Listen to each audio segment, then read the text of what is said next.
அண்மை செய்தி கோடம்பாக்கம் அருகே மகாலிங்கபுரம் பகுதியில் தெருக்களில் வெள்ளம் சூழ்ந்திருக்கிறது. தெருக்களில் இடுப்பளவிற்கு வெள்ளம் தேங்கியுள்ளதால் மக்கள் அவதிக்குள்ளாகி இருக்கின்றனர்.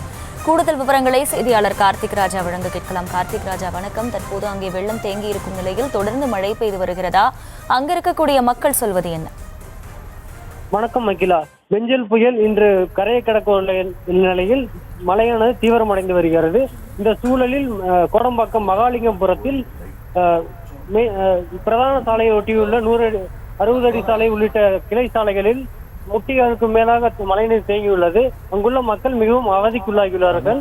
அது மட்டுமல்லாமல் அவர்கள் வீடுகளுக்குள்ளாகவும் தண்ணீர் உள்ளே சென்றதாகவும் பகுதிவாசிகள் தெரிவித்தனர். அது மட்டுமல்லாமல் அங்கு நிறுத்தப்பட்டிருந்த கார்களும் அதன் பாதி அளவு நீரில் மூழ்கக்கூடிய காட்சிகளையும் நம்மால் பார்க்க முடிகிறது. மேலும் மழை வலுத்து வரும் நிலையில் அங்கு தண்ணீர் வெளியேறுவதற்கான எந்த கட்டமைப்புகளும் போதுமானதாக இல்லை என்ற பகுதிவாசிகள் தெரிவித்தனர். மேலும் அதை வெளியேற்றுவதற்கான தற்காலிக ஏற்பாடுகளும் அங்கு செய்யப்படவில்லை என்பது அவர்கள் குற்றச்சாட்டாக இருக்கிறது.